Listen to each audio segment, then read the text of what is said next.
हूं कि जो कुछ प्राप्त हुआ सब नाम से प्राप्त हुआ, ऐसा गोस्वामी जी भी बोलते हैं। बस हम कुछ सावधानियां बता रहे हैं, नाम जापक अगर इन सावधानियों को कर ले तो बहुत जल्दी नाम सिद्ध हो जाए। पहला, हम जिस प्रभु के नाम का जप और कीर्तन करते हैं उसके अनन्य हो जाएं। अनन्य, ये खास बात है। पहली, जो नाम जप करते हैं उसके अनन्य हो जाए, उठते बैठते सोते जागते वही नाम हमारा जीवन बन जाए। बस ये बहुत खास बात है, इसलिए जल्दी इस पर स्थित नहीं हो पाते। जो लोग ये कहते हैं कि मैं तो बहुत से नाम जपता हूं, तो उनको गुरु कृपा प्राप्त नहीं हुई अभी।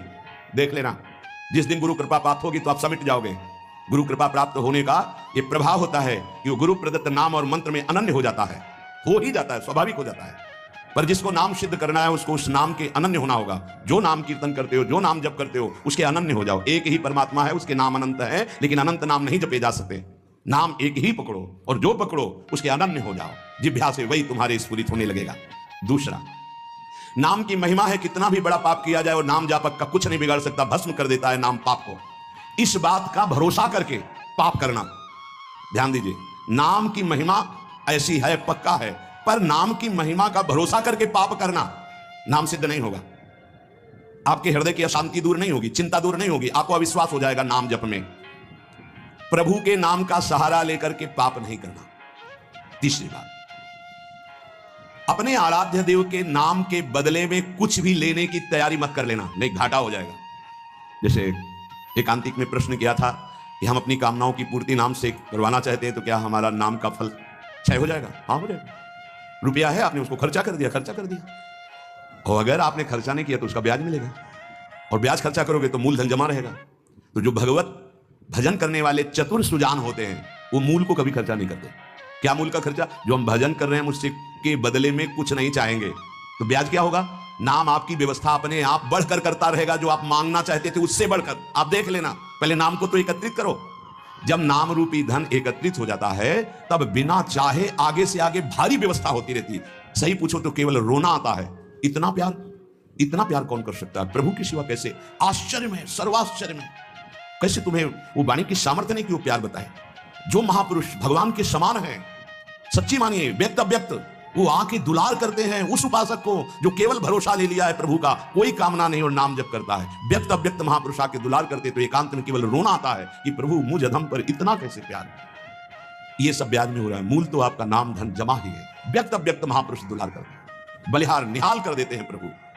ईश्वर के नाम रूपी धन का संचय करने वाले को पाप नष्ट करने की भावना भी नहीं सोचनी, अपने आप नष्ट हो जाएगा। आग जला दी तो अंधकार और शीतलता दोनों अपने आप प्रभाव से नष्ट हो जाएंगे। तुम्हें मांगने की जरूरत नहीं कि हे अग्नि देवता आप अंधकार को नष्ट कर दे, शीतलता को नष्ट कर दे। ऐसे ही नाम जापक की दरिद्रता, अज्ञान, अंधकार, ये सब नष्ट हो जाता है। चौथा, अपने आराध्य देव के नाम से बढ़कर और कोई साधन मांग लेना, तभी नाम छूट जाएगा। अपने परम प्रीतम के नाम के आगे फिर कोई साधन नहीं। अगर किसी अन्य साधन में महत्व बुद्धि हो गई तो नाम छूट जाएगा।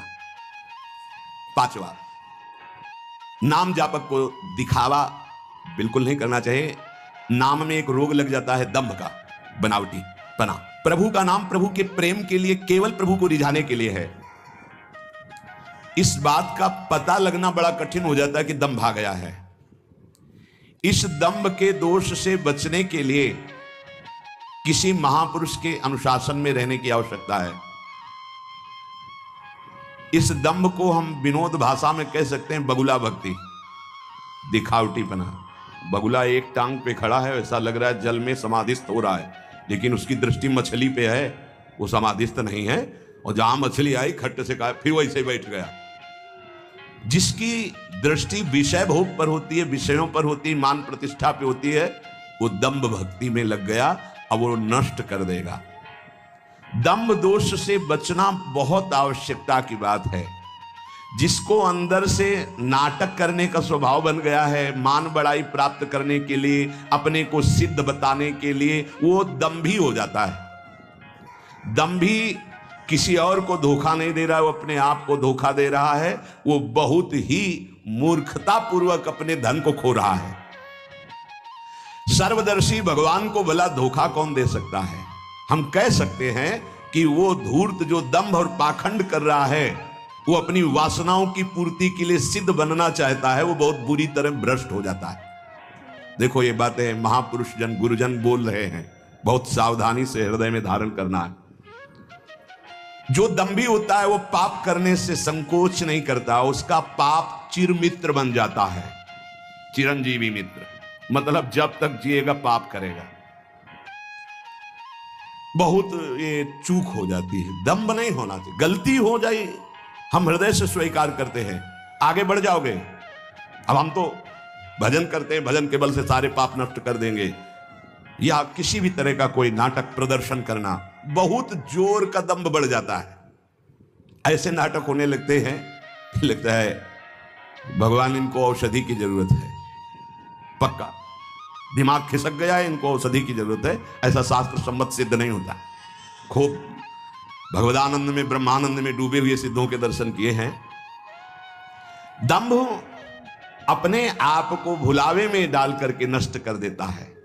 दंभी को पापों से घृणा नहीं होती, दंभी को दिखावे में बहुत रति हो जाती है, जिससे लोग कहें, देखो जब सच्ची भक्ति करोगे तुम्हें लोग कहेंगे भक्त, भजनानंदी, या कोई महान शब्द से संबोधन करेंगे तो तुम्हें चुभेगा, तुम्हें संकोच होगा, तुम्हें ऐसा लगेगा कौन सा पाप बन गया कि मैंने ये बात अपने कान से सुन ली। सच्ची कहते हैं, हृदय जलेगा कि भगवान कौन सा अपराध बन गया है जो सम्मान रूपी विष पिलाया जा रहा है, कौन सा अपराध बन गया जो ऐसे शब्द सुनाए जा रहे हैं। जैसे कोई कि किशोरी जी की बड़ी कृपा, ऐसा हाँ तो अच्छा लगे। जैसे कोई ऐसा सामने सम्मान सूचक शब्द, तो एक अंदर झुलझुलाहट पैदा होती है। क्या तुम तो जानते नहीं हो, अरे जिनकी एक लवलेश कृपा मात्र से उनको देखो, तुम क्या समझते हो, कुछ नहीं है इधर, कुछ नहीं है, पर्दे में कुछ नहीं है, रंग पीछे से पड़ रहा है। अगर वो पीछे का रंग बंद हो जाए तो पर्दा एकदम शांत हो जाएगा, कोई चित्र नहीं चलेगा। ये जो चित्र की विचित्रता है पीछे से है, भगवत प्रकाश आ रहा है, गुरु प्रकाश आ रहा है, उसको देखो। उपासक उसको देखता है, इसलिए सदैव दैन्य रहता है कि सामने तुम्हें पर्दा दिखाई दे रहा है लेकिन पीछे गुरु प्रताप है, पीछे इष्ट प्रताप है। उपासक इष्ट प्रताप को देखता है। जैसे रहीमदास जी का बड़ा यश हो रहा था, वो स्वर्ण मुद्राएं बांट रहे थे, तो ऐसे बांट रहे। किसी ने पूछा कि प्रभु आप नेत्र नीचे करके क्यों बांट रहे हैं? देने वाला तो कोई और है, उससे कोई जय जयकार कर नहीं रहा।